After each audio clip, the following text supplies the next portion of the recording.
First time kong na-meet si Miss Connie, the Miss Connie Reyes. Grabe. Na-starstruck ako actually kasi she's one of the greatest actresses of all generations. Diba? Yeah. Yeah. Sobrang nakakatuwa kasi sobrang humble niya. Sobrang bait niya. And she's so soft-spoken. Like, as in para akong may kausap na angel. Tapos, sabi niya sa akin, nakita niya ata ako sa isa sa mga competitions or contests. I think I was younger. Tapos sabi niya, this girl's gonna make it. Sabi niya ganun. Tapos, sabi niya, nakita niya raw to, yung araw na to. Itong araw na to, nakita niya raw to. Sa visions niya.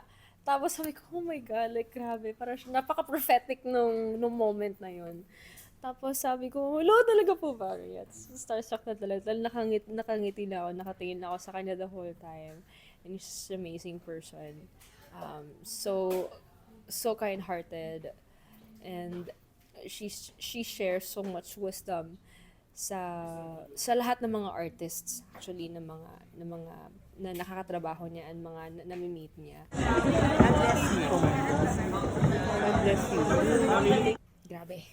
Starstruck.